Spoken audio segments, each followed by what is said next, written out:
Hello students, welcome to core classes.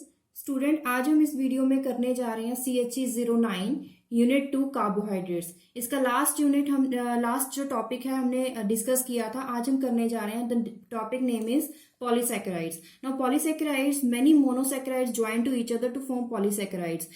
It may contain as many as 3000 monosaccharides units और इसको ग्लाइकन्स भी बोला जाता है। ग्लाइकन्स क्यों? क्योंकि large number of polymers of hundreds और 1000 monosaccharides they are linked together with special linkage known as glycosidic linkage. मतलब इनमें जो मोनोसैकेराइड यूनिट्स होती हैं वो आपस में ग्लाइकोसिडिक लिंकेज के साथ जुड़ी होती हैं, इसीलिए इनको ग्लाइकन्स भी बोला जाता है। और इन पॉलीसैकेराइड्स को यूज किया जाता है as a source of energy storing के लिए इसको यूज करते हैं, इसीलिए इसका नाम पड़ गया storage polysaccharides. Polysaccharides used for storing energy known as storage polysaccharide. और इसका प्रिंसिपल पॉलीसैकेराइड है स्टार्च। अगर प्लांट्स की बात करें तो इसमें प्रिंसिपल सैकेराइड्स प्लांट्स है which serves as reserve food in plants. अगर ह्यूमन बींग्स की बात करें तो उसमें किस फॉर्म में होता है? कार्बोहाइड्रेट्स की फॉर्म में। अब ये जो स्टोरेज पॉलीसैकेराइड्स होते हैं, it is a glucose polymer. इसका मतलब कि इसमें जो ग्लूकोज की कंटेंट होता है वो एक्सेस भी हो सकता है, नॉर्मल भी हो सकता है, इसकी शॉर्टेज भी हो सकती है। अगर तो उसकी ग्लूकोज की एक्सटेंट जो उसका एक्सेस हो जाए तो क्या होता है? Excess glucose when enter a plant cell it is linked by enzyme. एक एंजाइम के साथ उसकी लिंकेज हो जाती है। किसके साथ हो जाती है? किस पोजीशन पे? At the end of the starch molecule. और अगर यहाँ पे एक्सेस की बजाय यहाँ पे शॉर्टेज हो जाए, in case of shortfall of glucose in the cell, then starch is hydrolyzed within the cell to release glucose. Starch की हाइड्रोलिसिस हो जाती है जिससे ग्लूकोज यूनिट्स वो डिकम्पोज हो जाती हैं, तो it release with in the cell to release glucose units. अब इसकी दो फॉर्म्स हैं very important, amylose and amylopectin. सबसे पहले amylose. Amylose consist of D glucose units. Many D glucose units आपस में बॉन्ड बनाती हैं जिससे अमाइलोज बनता है, लेकिन इसमें जो बॉन्डिंग होती है वो होती है अल्फा 1,4 ग्लाइकोसिडिक बॉन्ड। अब अल्फा 1,4 ग्लाइकोसिडिक बॉन्ड क्या होता है? ग्लूकोज यूनिट्स हैं। ग्लूकोज यूनिट में ये होगी पोजीशन 1, क्योंकि हमने लास्ट वीडियो में हमने यही सीखा था कि पोजीशन 1, 2, 3, 4 कैसे लगाते हैं। तो ये होगी पोजीशन 1, 2, 3, 4, 5 एंड 6। अब दूसरी यूनिट अगर ग्लूकोज की लगाएंगे तो उसके लिए पोजीशन हो जाएगी 1, 2, 3, 4। अब यहाँ पे पोजीशन 1 है, अगर आप लगा के देखिए ये होगी पोजीशन 1 और ये होगी पोजीशन 4। अब यहाँ पे 1, 4 और ये है बीटा पोजीशन, तो सॉरी अल्फा ऑक्सीजन के साथ। अब ये जो डायरेक्ट बॉन्डिंग है इसको बोलेंगे अल्फा पोजीशन। तो यहाँ पे लिंकेज कौन सी होगी? 1, 4 लिंकेज, लेकिन अल्फा लिंकेज, इसीलिए इसको बोलते हैं alpha 1,4 glycosidic bond. It is known as alpha 1,4 glycosidic bond. तो मेनी ग्लूकोज यूनिट्स हैं यहाँ पे, जो 1 और 4th पोजीशन है वो आपस में ग्लाइकोसिडिक बॉन्ड बनाएगी। तो पढ़ते हैं पॉइंट्स क्या है। Amylose consist of D glucose units linked in a linear manner by alpha 1,4 glycosidic bonds. Due to this linkage, amylose has non-reducing as well as reducing end. Non-reducing end भी हो सकता है, reducing end भी हो सकता है, लेकिन क्यों? Due to the presence of alpha 1,4 linkage. अब सोल्यूशन फॉर्म में अगर बात करें तो it forms a helical structure. इसका एक हेलिकल टाइप स्ट्रक्चर भी हो सकता है। It is soluble in hot water. Hot water में सॉल्युबल क्यों है? Only due to the formation of colloidal formation. In solution form, amylose assumes a helical structure. It is soluble in hot water, which is due to the formation of colloidal formation. Colloidal formation की वजह से ये soluble हो जाता है। तो next form amylose के बाद है amylopectin. इसमें सिर्फ और सिर्फ स्ट्रक्चर का डिफरेंस है। It is highly branched glucose polymer. वहां पे large number of glucose polymers थे linear manner में, लेकिन यहाँ पे डिफरेंस यही है, that is in case of amylose में लीनियर स्ट्रक्चर था और 1,4 लिंकेज थी, लेकिन यहाँ पे ब्रांच लिंकेज होगी, लेकिन ग्लूकोज पॉलीमर्स ही होंगे। और वहां पे भी अगर अमाइलोज की बात करें, वहां पे भी अल्फा 1,4 ग्लाइकोसिडिक लिंकेज थी, और यहाँ पे भी अमाइलोपेक्टिन में भी अल्फा 1,4 ग्लाइकोसिडिक लिंकेज है। The linear chain have glucose molecule bonded with alpha 1,4 glycosidic link. अब लेकिन यहाँ पे हमने बात करी कि यहाँ पे ब्रांचिंग होगी। ब्रांचिंग कितने चेन्स के बाद होगी? Branching occurs every 20 to 24 glucose unit. और उस ब्रांचिंग के बाद, और ब्रांचिंग के लिए कौन सा लिंकेज होगा? वो होगा अल्फा 1,6 बॉन्ड। मतलब जो आपस में ग्लूकोज यूनिट्स होंगी वो अल्फा 1,4 ग्लाइकोसिडिक लिंकेज बनाएगी, as we had seen in amylose case. लेकिन अमाइलोपेक्टिन में हमने बोला कि ब्रांचिंग भी होगी, लेकिन ब्रांचिंग के लिए कौन सी बॉन्डिंग बनेगी? वो लिंकेज होगी वो अल्फा 1,6, फोर्थ की बजाय 6 पोजीशन के साथ उसकी बॉन्डिंग होगी। These molecules are significantly large than amylose. Amylose के अगर कंपैरिजन की बात करें, क्योंकि अगर आप यहाँ पे इससे स्ट्रक्चर देखें तो इजीली समझ में आ रहा है कि इसका जो स्ट्रक्चर है it is larger as compare to amylose, क्योंकि वहां पे लीनियर स्ट्रक्चर था, यहाँ पे ब्रांचिंग भी है। और अगर स्ट्रक्चर की बात करें, सेम अमाइलोज की तरह ही आपको 1,4 यहाँ पे 1 पोजीशन है और यहाँ पे 4th पोजीशन है, 1, 2, 3, 4th पोजीशन, तो 1,4 ग्लाइकोसिडिक लिंकेज होगी। लेकिन जहां पे भी ब्रांचिंग आ जाएगी वहां पे 1 और यहाँ पे 6th पोजीशन, 1 और 6th पोजीशन में यहाँ पे ग्लाइकोसिडिक बॉन्ड होगा, जिसे बोलेंगे अल्फा 1,6 ग्लाइकोसिडिक बॉन्ड। तो ये रहा अमाइलोज का स्ट्रक्चर। आपको अमाइलोपेक्टिन का स्ट्रक्चर, अमाइलोज और amylopectin is very important topic. यहाँ पे इसका डिफरेंस भी आ जाता है पेपर में कि डिफरेंस आपको बताना है। तो डिफरेंस कैसे बताओगे? कि दोनों का आपको यहाँ पे पॉइंट्स बताने होंगे और उसके साथ साथ आपको इसका स्ट्रक्चर शो करना पड़ेगा। तो next topic is glycogen. Now what is glycogen? You know well that it is a stored form. जहां पे ग्लूकोज स्टोर होता है वो साइट का नाम है ग्लाइकोजन की फॉर्म में। It is the stored form. जो ग्लूकोज एनिमल्स में स्टोर होता है वो ग्लाइकोजन की प्रेजेंस में, ग्लाइकोजन की फॉर्म में होता है as a glycogen. It is the storage form of glucose in animals. It is concentrated in livers and muscles. Glycogen का स्ट्रक्चर बिल्कुल अमाइलोपेक्टिन की तरह ही है, लेकिन डिफरेंस यहाँ पे ये है कि the branching occurs much more frequently. वहां पे जो ब्रांचिंग होती थी वो 20 to 24 ग्लूकोज यूनिट्स में होती थी, लेकिन इस केस में जो ब्रांचिंग है वो 8 to 10 ग्लूकोज यूनिट्स में होती है। तो स्ट्रक्चर यहाँ पे ये जो डॉट्स आपको दिखाए गए हैं, दीज आर द मॉलिक्यूल्स, और ये आपको बॉन्ड दिखाई दे रहे हैं। तो ये है एक कॉम्प्लेक्स स्ट्रक्चर है ग्लाइकोजन का। तो इसके साथ ग्लाइकोजन की बायोलॉजिकल इंपॉर्टेंस क्या है, तो पढ़ते हैं ग्लाइकोजन की biological importance. When required for metabolism in the body, glucose क्या होता है? Glucose is removed 1 by 1 from glycogen. Glucose in the form of glycogen animals में स्टोर रहता है, और जब भी रिक्वायरमेंट होती है तो जो ग्लाइकोजन है वो ग्लूकोज की यूनिट को रिलीज करता रहता है। बाय उस प्रोसेस को क्या बोलते हैं? फॉस्फोराइलेशन। नाउ क्वेश्चन अराइज होता है कि यहाँ पे इसे फॉस्फोराइलेशन क्यों बोलते हैं। एग्जाम्पल देखिए, रिएक्शन है GN, G का मतलब है ग्लाइकोजन, N मतलब यहाँ पे N number of glucose units हैं जो स्टोर्ड है in the form of glycogen. अब इसके साथ HPO4 2 नेगेटिव फॉस्फेट यूनिट है यहाँ पे जो रिएक्ट कर रही है, तो क्या होगा? यहाँ पे जो ग्लाइकोजन है वो ग्लूकोज यूनिट को रिलीज करेगा। अब जो ग्लूकोज यूनिट को रिलीज करेगा वहां पे फर्स्ट पोजीशन पे क्या लग जाएगा? फॉस्फेट ग्रुप, जिसका नाम पड़ जाएगा ग्लूकोज 1 फॉस्फेट। लेकिन यहाँ पे जब यहाँ पे N नंबर में से कुछ यूनिट्स ग्लूकोज में रिलीज हो गई, तो यहाँ पे कितनी बची? GN-1। So it is known as glycogen having N-1 glucose unit. Now that is why due to the reaction of this unit, this process is known as phosphorylation. When required for metabolism in the body, glucose units are removed 1 by 1 from glycogen by process of phosphorylation in the presence of enzyme. Now enzyme का name क्या है? Glycogen phosphorylase. Glycogen phosphorylase enzyme का नाम है, जिससे बनता क्या है? To yield glucose 1 phosphate. Glucose उसकी फर्स्ट पोजीशन पे, कार्बन पे क्या लग जाएगा, फॉस्फेट यूनिट लग जाएगी, जिसकी वजह से इसका नाम पड़ जाएगा glucose 1 phosphate. Now this is the glycogen and it's biological importance. Another very important topic. Next topic is cellulose. Cellulose क्या होता है? It is also a polysaccharide and the rigid cell wall of the plant. Rigid cell wall of the plant. Insoluble in water. ये water में soluble नहीं है. क्यों? Due to their size and structure. Linear polymer of D-glucose units. जो linear polymers होंगे उसमें भी D-glucose units ही आपस में attach होंगी, लेकिन वहां पे जो bonding होगी वो होगी बीटा 1,4 linkage.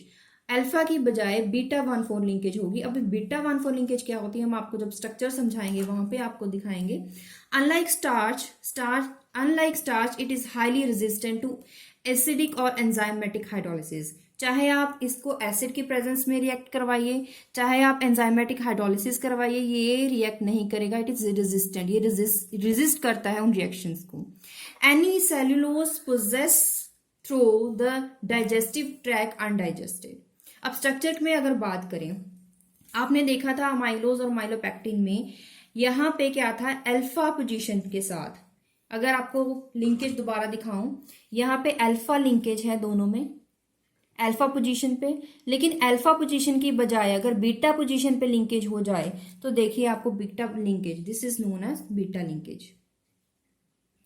पोजीशन है 1,4 पोजीशन में अल्फा की बजाय बीटा लिंकेज. अब बीटा लिंकेज कैसे होती है हमने लास्ट वीडियो में आपको सिखाया था. अगर आपको नहीं पता है कि बीटा लिंकेज कैसे होती है तो आप हमारी लास्ट वीडियो में विजिट कर सकते हैं.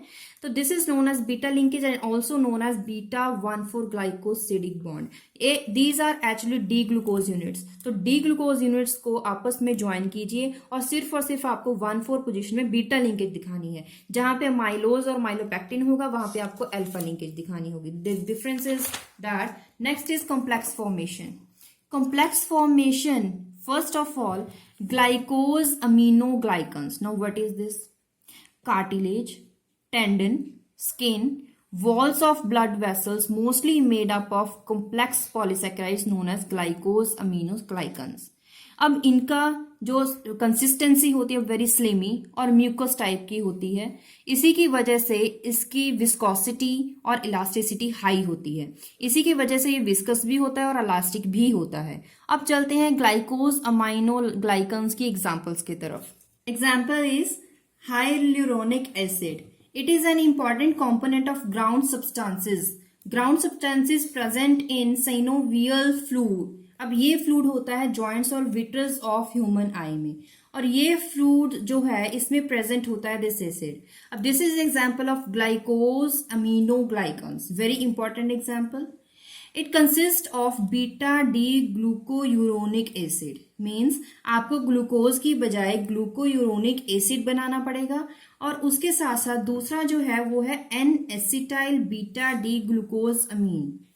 N acetyl beta D glucosamine. पहले आप बीटा डी ग्लूकोजमीन बनाओगे, उसमें एन एसिटाइल ग्रुप लगाओगे. एन एसिटाइल का मतलब है NHCOCH3. एन का मतलब है nitrogen, COCH3 linked by beta 1,3 bond. इसका मतलब यहाँ पे 2 एनोमर्स यूज होंगे, 2 यूनिट्स लगेंगी. कौन सी? जिसमें बॉन्ड बनेगा वो है beta D glucuronic acid. Uronic acid का मतलब है 6th पोजीशन पे CH2OH की बजाय अल्कोहलिक ग्रुप की बजाय यहां पे लगेगा एसिड ग्रुप. इसे बोलते हैं beta D glucuronic acid. Last video में हमने इसके स्ट्रक्चर बनाने सिखाए थे. Next is N acetyl beta D glucose amine. Glucose amine जिसमें लिंकेज होगी 1,3, बीटा पोजीशन में 1,3. ये है 1 पोजीशन और इसकी 1, 2, 3. अब 1 और 3 पोजीशन में इसकी लिंकेज होगी, तो लिंकेज बीटा लिंकेज भी है और उसके साथ साथ 1,3 पोजीशन के साथ है. इसलिए ये बनाई गई 1,3 बीटा 1,3 लिंकेज 1 और 3 पोजीशन में. अगर माइलोज और माइलोपेक्टिन में 1,4 पोजीशन थी, अल्फा 1,4, और इस केस में है बीटा 1,3 ग्लूकोसिडिक लिंकेज. उसके बाद 1,3 लिंकेज के बाद अब ये यूनिट्स आपस में रिपीट करेंगी. जब ये यूनिट आपस में रिपीट करेंगी वहां पे बीटा 1,3 की बजाय वहां पे लिंकेज होगी beta 1,4. This is beta 1,4 linkage. ये है position number 1, this is position number 4। 1 और 4th पोजीशन में लिंकेज है बीटा लिंकेज, लेकिन अगर दोनों यूनिट्स की आपस में लिंकेज करवाई वो है बीटा 1,3 ग्लूकोसिडिक बॉन्ड। लेकिन अगर ये यूनिट्स आपस में रिपीट करेंगी वहां पे लिंकेज होगी 1,4। ये है एक टाइप, आप इसे बोल सकते हैं एक टाइप, ए टाइप। और इसमें जो बॉन्डिंग है जब ये यूनिट आपस में रिपीट करेगी वो है बी टाइप। तो ए टाइप में बॉन्डिंग होगी बीटा 1,3 ग्लूकोसिडिक बॉन्ड, बी टाइप में होगी बीटा 1,4 ग्लूकोसिडिक लिंकेज। लेकिन इसमें भी अगर आपस में यूनिट है, आपस में जो लिंकेज है वो है बीटा 1,3 लिंकेज। ये आपस में यूनिट रिपीट जब करेंगी, रिपीटेड यूनिट आएंगी, उसमें होगी beta 1,4 glucosidic bond. Tightly binds ion like sodium ion, potassium ion, calcium ion. अब ये रिजिड है and highly hydrated molecule. Next is glycoproteins. Many proteins in the cell are covalently associated with carbohydrated molecules. Carbohydrate molecules के साथ जिनमें covalent bonding होती है उसकी वजह से क्या होता है, resulting in the type of biomolecule. एक बाय मॉलिक्यूल बनता है जिसे बोलते हैं glycoproteins. These molecules occurs in almost all forms of life and include most of plasma protein, enzymes, hormones. और अगर इसका यूज देखें, इट एक्ट एज एंटीबॉडी, जैसे कि mucin in saliva, gastric juice in digestive processes. छोटी सी definition थी। Next definition is blood group substances. अब blood group substances these are found on the surface chiefly. कौन से सरफेस पे? The surface of erythrocytes, but can also be found in proteins and lipids. Other parts of body में किसी में erythrocytes में भी पाए जाते हैं सरफेस पे, और प्रोटीन्स में भी, लिपिड्स में भी। अब अगर इसकी टाइप्स की बात करेंगे, ग्रुप जो ब्लड ग्रुप्स होते हैं वो कितने टाइप्स के होते हैं, वो है ए बी ओ। अब इनकी जो इसमें भी कार्बोहाइड्रेट्स जो चेन्स होती हैं वो डिटर्मिन करती है कि उसमें कौन सी ए बी ओ कौन सी क्लासिफिकेशन होगी। जैसे कि यहाँ पे अगर बात करें टाइप ए में जो चेन है terminates in N acetyl D galactose amine, this is known as type A. अगर टाइप बी की बात करें उसमें होती है D galactose unit. Type O, इस यूनिट में type O is missing completely.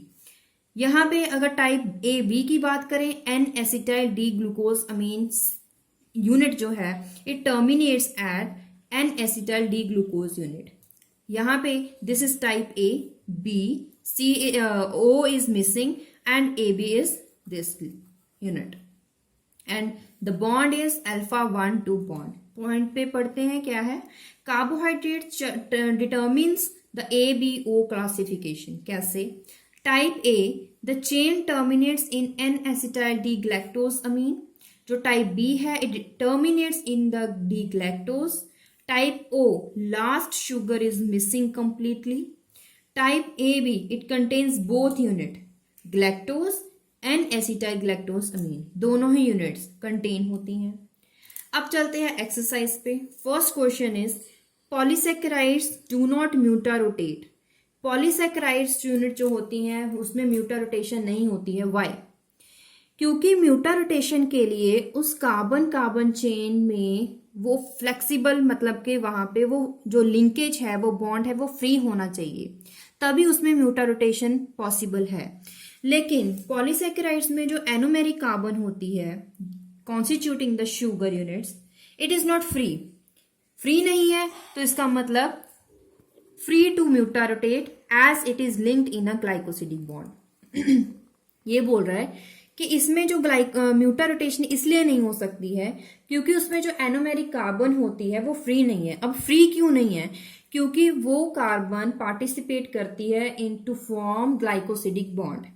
जहां पे ग्लाइकोसिडिक बॉन्ड बन गया वहां पे वो बॉन्ड स्ट्रॉन्ग है, और इसी की वजह से वहां पे बॉन्ड फ्री नहीं है तो वहां पे म्यूटारोटेशन नहीं है। इसीलिए पॉलीसेकेराइड्स में म्यूटारोटेशन पॉसिबल नहीं है।